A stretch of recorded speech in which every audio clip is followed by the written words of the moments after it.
Morning, everyone, and welcome. It's Full Press NFL Sunday, Week 15. And if you guys are waking up asking what the hell did we just watch yesterday, well, we had the same question because we saw perhaps the most entertaining non-football Sunday of the season so far, with two incredibly epic, epic games. Obviously, the Vikings having the largest comeback in NFL history. And then, of course, last night, the Dolphins and the Bills coming right down to the final seconds in the fourth quarter. And then, of course, you had the game in between, who no one really cares about. But those first two, or the two bookends of the day, were pretty incredible. So, Braden, I hope you've recovered to hopefully watch another entertaining Sunday here in the NFL.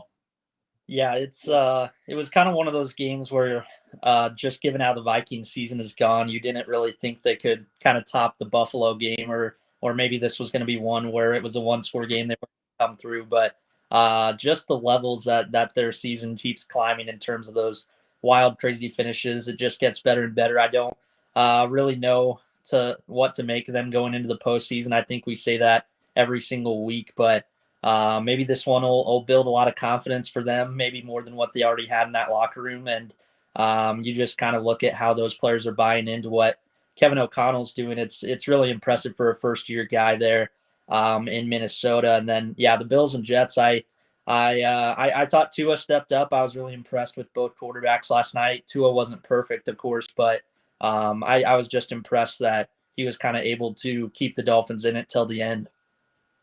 Yeah, and look, going back to that Vikings game, I mistakenly tweeted out that maybe the Vikings are that Steelers team from a few years ago, that started 10-0, but no one believed that they were as good as their record was. And look, the last couple of weeks, you were kind of starting to get that vibe from Minnesota. Look, when they win games, they're usually blowouts. You know what I mean? Or it's like when they're winning games, they're very close, and when they're losing, they're blowouts. Sorry, I kind of mixed that up a little bit. I was thinking about it. I was like, wait a minute, that means they're just a really good team then. No, the reality of it was the margin of victory was so slim, you had to figure that, look, I mean, teams are going to win close games. Really good teams are going to win very close games all the time. But to make that a habit tends to make you believe that, okay, maybe this Vikings team is they've had some, I don't want to call it luck. I hate calling it luck, but there's a element of fortune, I guess, that has followed this Vikings team for most of the season, or at least that was the perception. So the last couple of weeks, you're like, okay, this team seems to kind of be going that way. The Steelers, maybe not as bad. For the first almost three quarters, it looked as bad yesterday. I mean, I think the score, it was 36-7 with about Right. 3.5 minutes left in the game. Like 3.5 minutes left in the third quarter. So this wasn't like a jump out to an early first half lead that was large and then, turn right around in the third quarter and start the comeback. That would have still been very impressive, obviously, but the idea that this was done in just over a little bit of a quarter of game time, it was pretty incredible. And I will not say it's the greatest comeback in NFL history because, unfortunately, the guy who suffered from this comeback also suffered from what I believe is still the greatest comeback. Obviously, the Super Bowl adds a much larger element to it, but poor Matt Ryan, man. Poor Matt Ryan. I mean, that guy.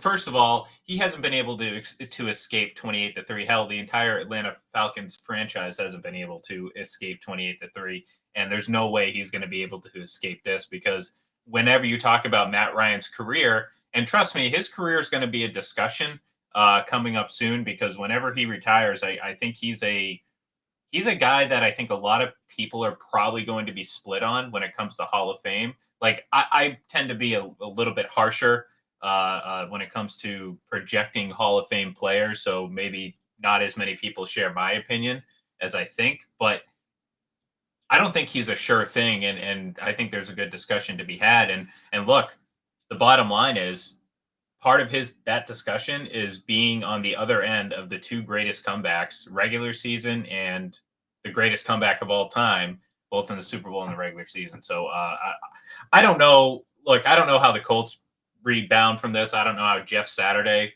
rebounds from this. I mean, the guy, the poor guy has this happen on his namesake day of Saturday. I mean, come on, that's kind of cruel. But more importantly, this franchise, this Colts franchise, obviously is not going anywhere this season.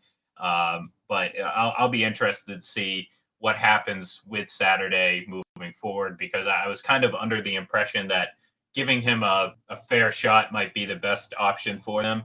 Um, but that's an epic way to lose a game, and not certainly one that's going to give you a ringing endorsement. Yeah, I guess on the Matt Ryan thing, I guess real quick, it's kind of like uh, I thought kind of how he handled the second half was maybe even worse than that Super Bowl comeback. It seemed like he was rushing a lot of throws when they did throw the ball, and it seemed like first half I thought he had better pocket awareness. He was sliding around about as good as he could to kind of escape pressure, and it just seemed like even his decision making was worse than maybe that Super Bowl loss. But yeah, for Saturday, it's kind of I guess I just don't know how that locker room is going to feel going into next season. You have kind of a lot of mixed signals there. I think on what ownership is sending out, because I think it's just two different extremes that Jim Irsay will be kind of willing to go to if they go to a new coaching hire. So I just don't know kind of what sort of belief or sustainability is really going to transpire going into next season. I wouldn't really maybe rule them out of finally drafting a quarterback, but seeing Chris Ballard, do that, it's something I'm not really going to believe until I actually see it. Yeah, look, I mean, that's the thing. I mean, we're talking about a difference of about an hour and a half from being a huge Colts win, and perhaps something that secures a Jeff Saturday full season next year, to now you're talking about a franchise altering loss in a regular season. And maybe I'm being a little dramatic here, but I don't think it's too out of the question to really have to take a step back and look and say, wow, we just blew, we were up 33 to nothing and lost that game. It's pretty incredible. During that though, especially during overtime, and look, I mean, the Vikings, they had many opportunities to win this game, and they got screwed out of a defensive touchdown. So Yeah. the idea, I don't know what the commentary would have been had that game turned out a little bit differently, whether they tied or the Vikings ultimately lost.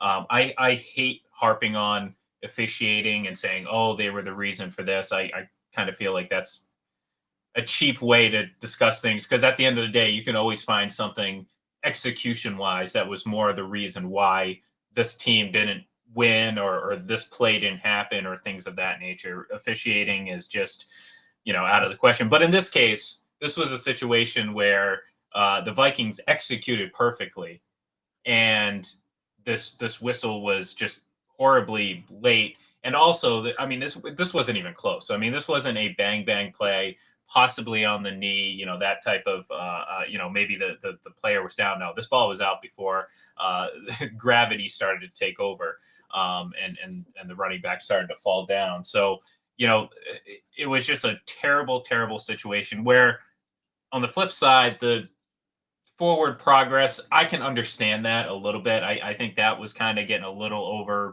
overblamed, because we see those calls for forward progress calls made all the time throughout the game, and 99% of the time there isn't an issue.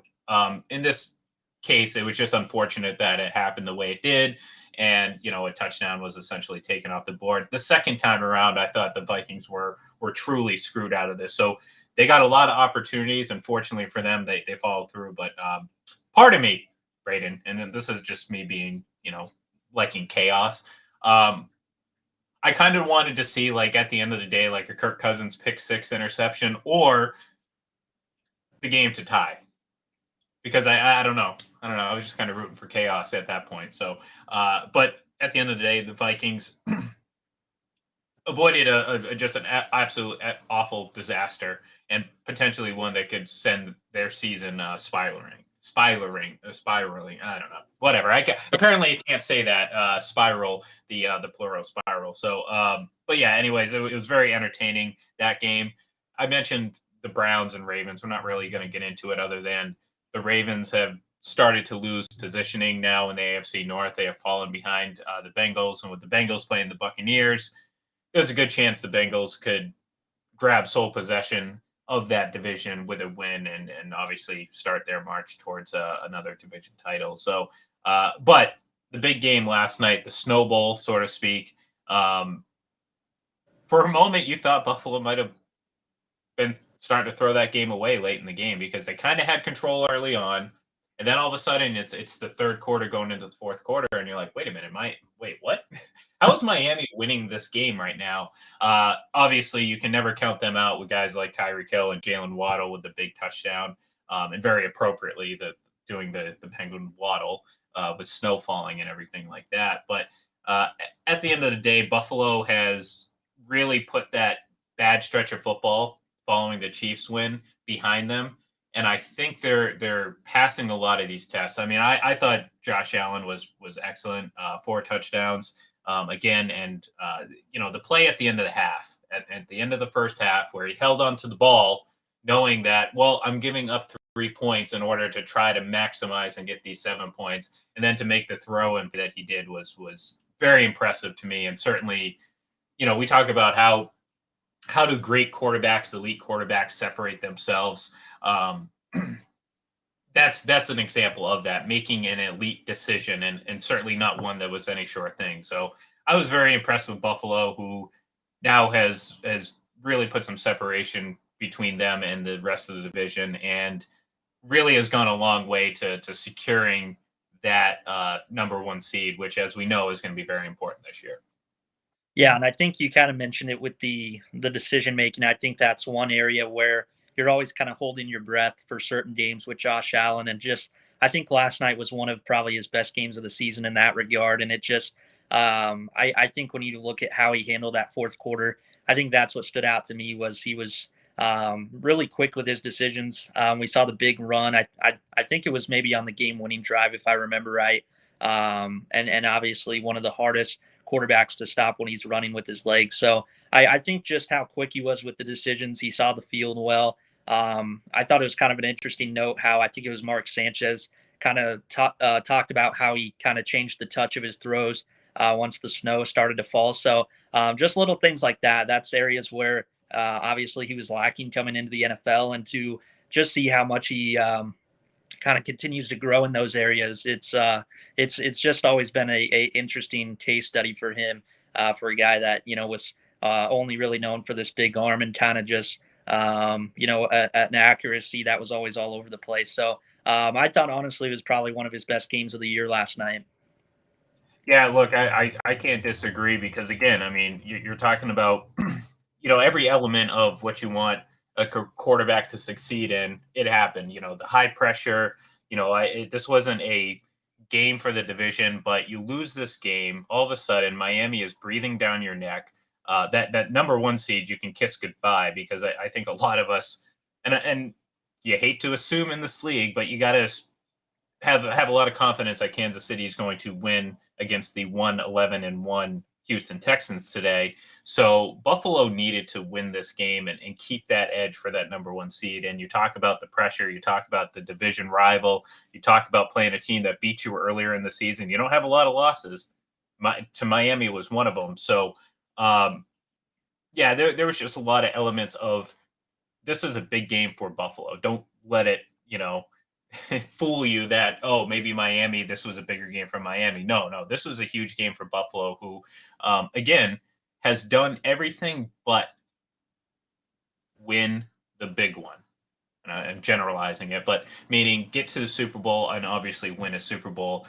They're passing and they're checking all these boxes, but without doing that, you're never going to consider them the elite of the elite. They're inching closer to that, and winning games like this where it comes down to the wire, the elements are a factor, and you put the game on the back of your quarterback, the guy you think, and I think a lot of people believe is an elite guy, and you win those games. That's the best you could hope for a Bills team right now, whose only thing left to prove comes in the playoffs. Because if they go out and get this number one seed, that's going to be great, and it's going to go a long way, and it's going to be a big deal. But ultimately, it's going to mean nothing if they don't succeed in the playoffs. So right now for regular season check boxes, all they got to do is just go through the motions to clinch up this number one seed. And then it comes down to proving if they're different than what they've been in the past. And that is, can they win the championship? Can they go out and go to the Super Bowl? And right now, Josh Allen is playing like a quarterback who can do that. And I think I can count on one hand right now. And I'll give a legacy vote for one other guy, and I think you know who it is. But I think I can count on one hand right now the quarterbacks um, that you can win a Super Bowl with this year. And I think Josh Allen, Patrick Mahomes, Joe Burrow, uh, Jalen Hurts. I mean, again, I'm not going to assume because he hasn't done it.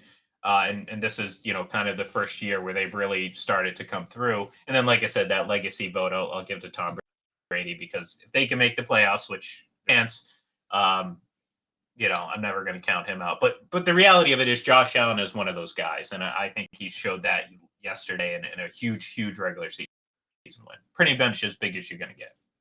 Yeah, and I think it's kind of one of those things. I guess as a Chiefs guy, I kind of want to see how that happens, or how that is handled if they do have the number one seed. Because eventually, I do want to see how the Chiefs kind of handle a road playoff game if they were to have to go to Buffalo. I think it's interesting how kind of quiet they've usually been a better road team. I think some of their worst losses, at least regular season for the Chiefs, have come at home most of the time. So it's kind of an interesting kind of dynamic there where, Buffalo or whoever it is, if they have that one seed, how do they handle that pressure? And just the Chiefs' first time on the road, usually as a decent road team in the playoffs for the first time, with Mahomes on the road, that's something I kind of want to see, even though obviously Chiefs Arrowhead advantage would still be obviously huge for them. Yeah, and look, I mean, right now, based on what we've seen, if you look across the board, you're going to say, okay, all these teams, the Bengals might be the hottest AFC team, if that makes sense, because they've been playing um, pretty consistently the last 6, 7, 8 weeks. I think obviously Buffalo has gotten over there a little bit of a hiccup, and I think Kansas City's working through some things on offense, more consistency. From quarters 1 through 4, because again, sometimes he's, going up 27-0 and then allowing a team to come back into it because the offense kind of goes dormant. Obviously the turnovers didn't help. And, you don't expect 3 interceptions every week. Hell, you're not going to expect more than 1 or if that. So I think all these AFC teams, they're certainly not perfect. But I think the Bengals are playing the most consistent. Buffalo is just, I think they're trying to learn without winning without Von Miller. And obviously, I think the defense is a little bit more inconsistent because of that. Now, it's hard to judge because Miami is one of those teams that at any given moment, they could look like the most elite offense on the world. Their problem is those moments are, a little sporadic of late. So, great. When they look great, they're great. When they're not, they're pretty bad. But so I look at Buffalo and I'm saying, okay, yeah, they're going to have to win on the back of Josh Allen, and that's not a bad bet to make.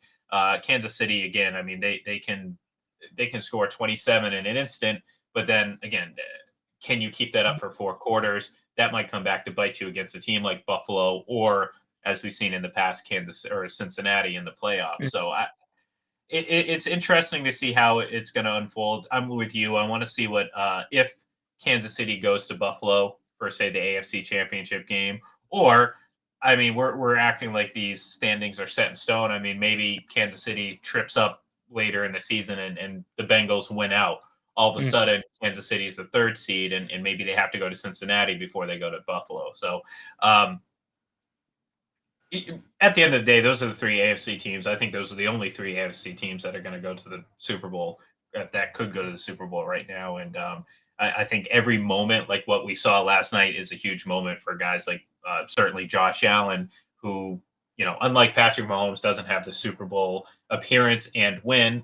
Joe Burrow obviously has the appearance. He's just lacking the win. So there's a lot of level playing field among those 3. And I think in terms of teams, I think they all have their strengths and weaknesses, but I think they're pretty level across the board. You know what I mean?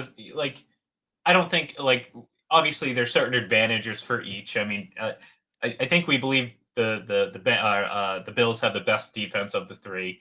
Yeah. I think clearly, obviously, Kansas City has the best coaching situation with Andy Reid, and of course that translates to a great offense. You have Travis Kelce, obviously Patrick Mahomes, and then I think the Bengals. I think they just do everything pretty well, really, really well. Kind of like the Eagles, where like if you look at the Eagles, I don't think any unit in particular is the best in the league, but they do everything very well. And I think that that means just as much as having, say, the best defense or the best offense. So it's going to be interesting to see which dynamic kind of wins the struggle because I just, like I said, I just see those three teams as the only three right now in the AFC that are going to make a run to the Super Bowl.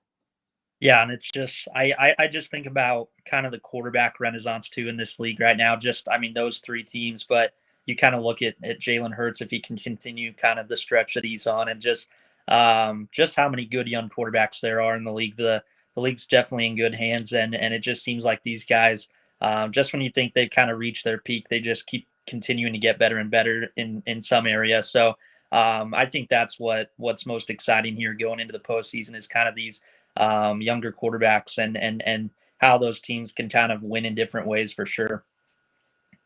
Yeah, and that's another thing that's really, we've been waiting for this new era of quarterbacks to happen, and look, I mean, we're we're talking about a streak right now for the old guy Tom Brady, where he hasn't not appeared in a Super Bowl for two consecutive seasons since the 2012 2013 Mm, seasons. And, in 2011, obviously he went to the Super Bowl. So we're not talking about that was a long drought in between there. right, Every other year he's appeared in the Super Bowl and more often than not won it. That obviously that streak is that record. Oh, I don't want to call it a record, but that little tidbit of information is at risk this season, obviously. But if they make it to the playoffs, you never know.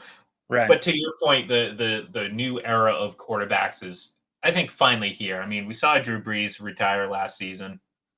Aaron Rodgers and the Packers have not been at their 13-3 pace as they were the last few years. And like I said before, by virtue of playing in the NFC South, the Buccaneers actually still have a chance to make it to the playoffs. But that pretty much takes away all your old guard quarterbacks. I mean, Russell Wilson, obviously, we don't have to knock on him too much. We save that for studs and duds every week. Um, so you look across the landscape, you have Jalen Hurts in the NFC. Uh, Maybe a Brock Purdy. Who knows? We'll see what happens with that. But over in the AFC, obviously Patrick Mahomes, Josh Allen, and Joe Burrow. And like I said, I mean, Patrick Mahomes obviously got off to the quicker start. I mean, obviously came into the league before Joe Burrow, but you know, has the Super Bowl, has the MVP. But I mean, maybe not this year for the MVP because I think it's right now between Mahomes and obviously Hurts right now. I mean, that again can change. But one of those two other guys can end up winning the Super Bowl this year, and all of a sudden you're talking about this elite trio of quarterbacks. I mean, I'm not gonna if Joe Burrow wins and Josh Allen doesn't, I'm not gonna kill Josh Allen for it, and vice versa. But one of those two guys could join Patrick Mahomes in the Super Bowl winning club, and all of a sudden you have an AFC that looks like it's not gonna necessarily miss a beat from the Brady Manning, and to a lesser extent Ben Roethlisberger. I know he gets kind of it's kind of a joke his last couple of seasons now, but the reality of it is those three guys dominated the AFC for nearly 15 years. You could see that from this trio coming up, and this is a real showcase for those young guys. Now, if in my dream scenario, somehow, some way, Tom Brady and the Buccaneers make this magical run. Now, of course, I would like to see them play my Patriots. I don't know if I'm being trying to be realistic here because as crazy as it sounds, to write off a Brady playoff run is just silly from anyone. I'll wait till they're out before I count them out. But my dream scenario obviously still exists where a Buccaneers Bills Super Bowl is played and the Buccaneers dominate on the back of a 45-year-old Tom Brady. And then all of a sudden, the new era of young quarterbacks takes a break for one more year as Brady hoists another trophy. But that might be a little unrealistic, and we'll have to see how things play out. They're going to have to beat the Bengals today to gain some confidence in that. So, yeah, I'm excited for this new era because I think it's a great combination of we're seeing this new wave of athletic and physically gifted quarterbacks that not only, I mean, they existed before. I push back at this all the time. I mean, anyone who's like, oh, we've never seen this, we've never seen that, I'm like, go back and watch some of these guys. It exists, but we haven't seen it exist alongside this push towards this offensive game of football. So Mhm. what we used to see in college is now becoming a reality in the NFL because of how the game is officiated. So you're not getting, in college, we saw it because there's a talent discrepancy. I mean, there's a huge gap between your power college teams and some of your, low ranking ones. So you're going to see some of that disparity in talent. In the NFL, you're not going to see that necessarily, but what you're going to see is a disparity in how the offense and defenses are officiated. And I'm not saying like picking and choosing what to call. I'm talking about just the rules and how they're put out there. So the offense is naturally going to have more success. And that's what we're seeing right now in this wide open NFL. And I think we're getting great quarterbacks to kind of champion this new era because, well, the reality of it is, I mean, not every quarterback is going to be able to have this amount of success. We're just seeing elite quarterbacks have more success because of the openness of this. So, all right, I'm done ranting about quarterbacks. I want to make our picks because we still do have day to pick, and I'm going to cross the three. I was 3-0 yesterday. 3-0. How about that? That rarely happens. I picked the Vikings, obviously the Browns, and the Bills to win. Dangerously close to going 1-2. So, all right, first game on the list. We're going to start with those Kansas City Chiefs heading to Houston. Like I said, you'd be out of your mind if you're going to pick Houston in this one because, again, I mean, the Texans are just bad and Kansas City is very, very good. So give me the Chiefs on the road to beat the Texans.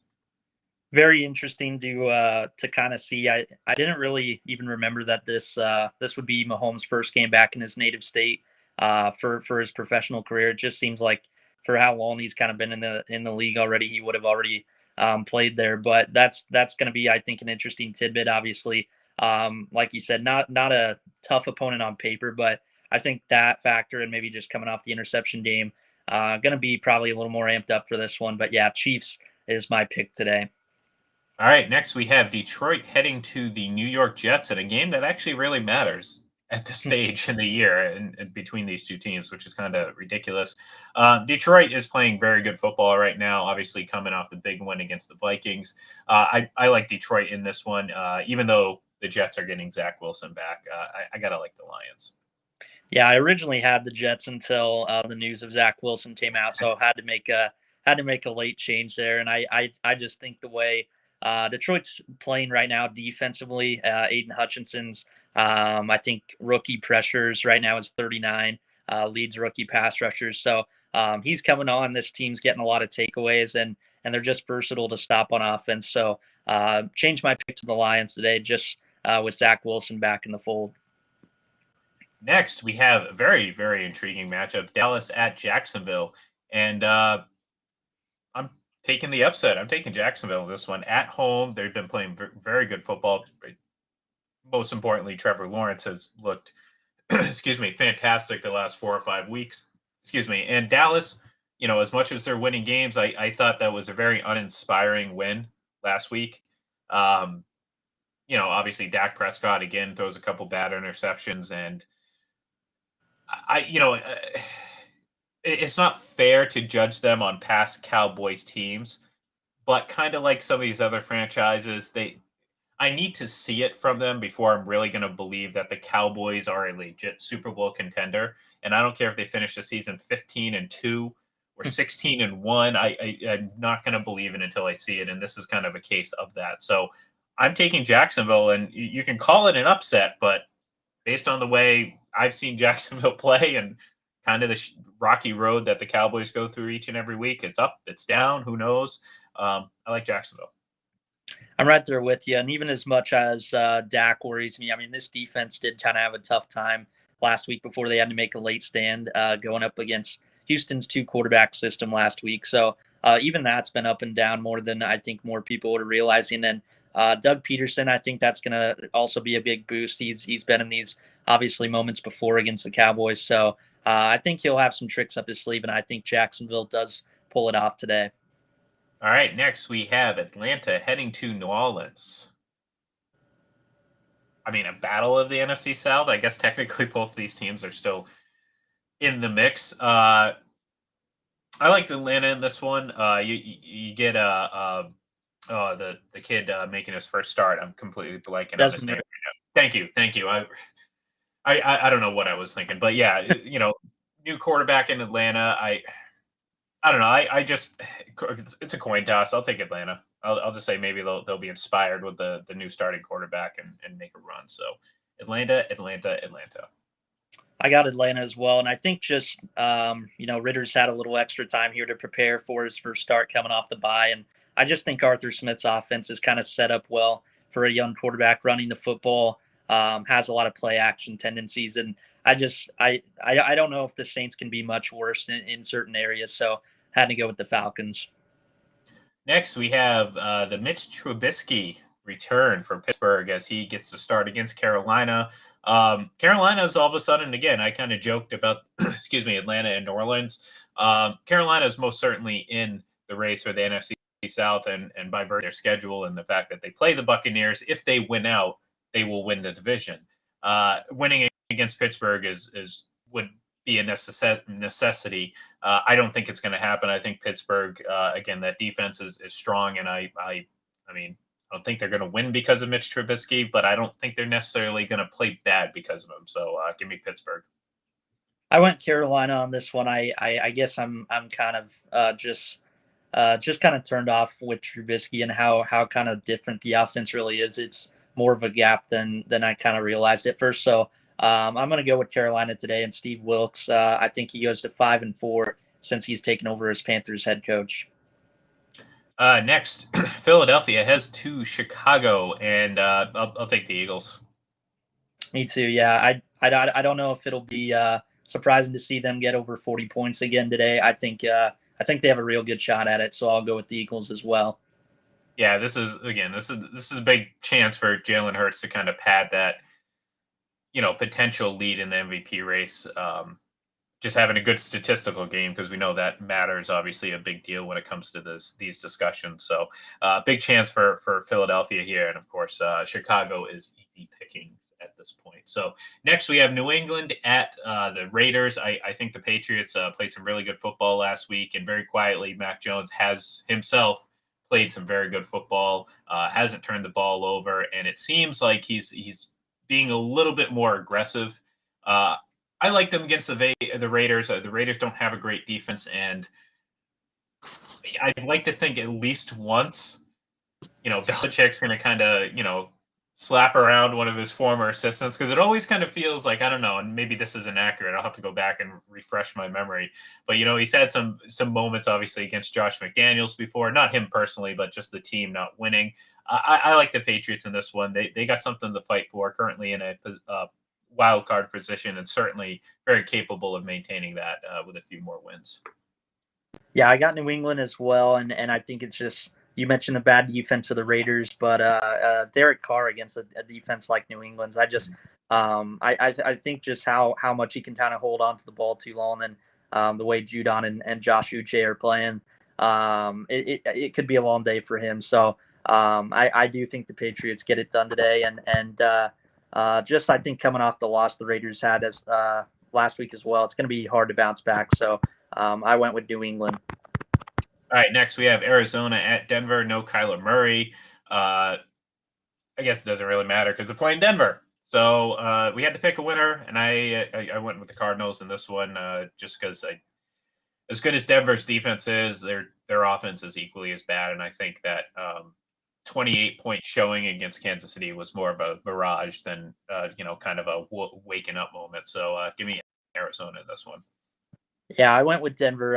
Not really any good reasons. I guess it's just it's going to be an interesting kind of transition here after the season for Arizona.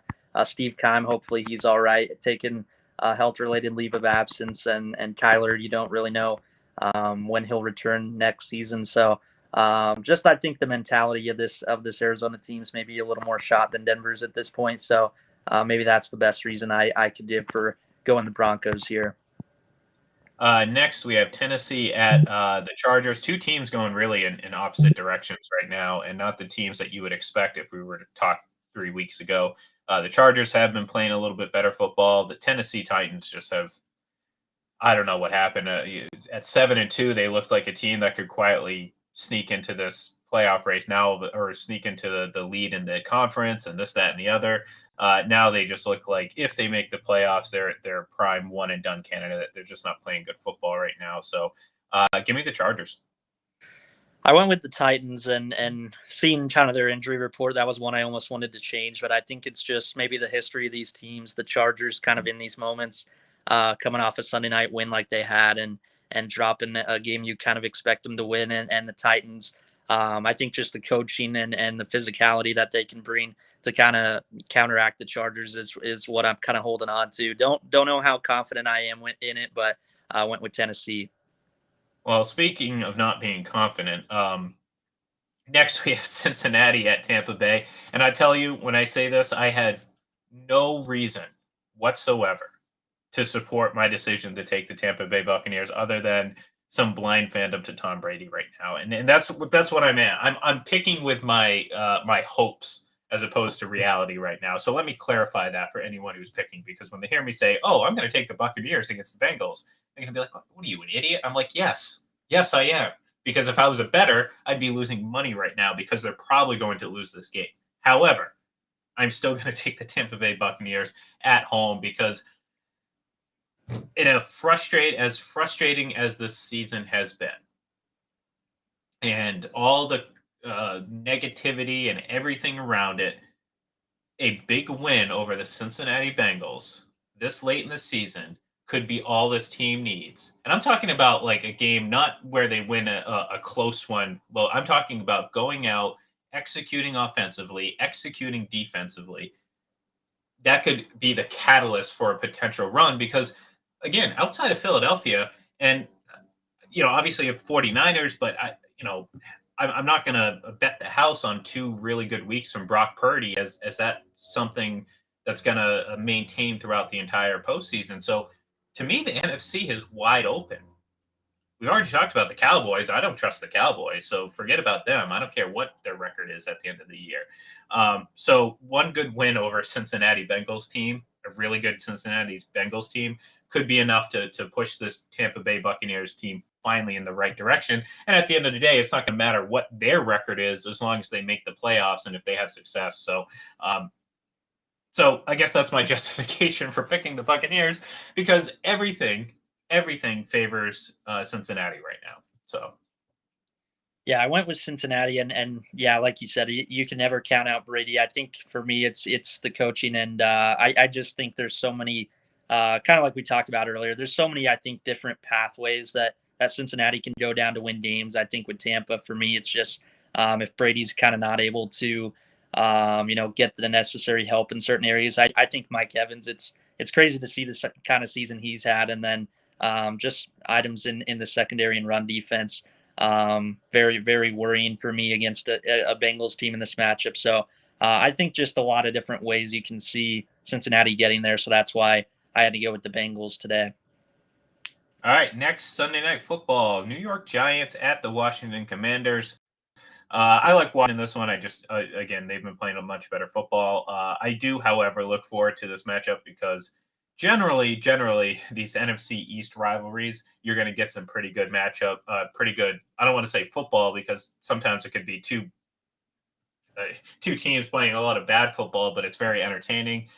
In this case, I think you're going to get some pretty good football from the Giants, but I think you're going to get some really good football from the artist formerly known as the football team, which really makes sense. And I like Washington in this. So I like Washington as well, and they're getting healthier right now too, as they currently hold a wild card spot. I don't know for sure if Chase Young will be back today, but if he's not today, very I soon. believe he is not. Yeah.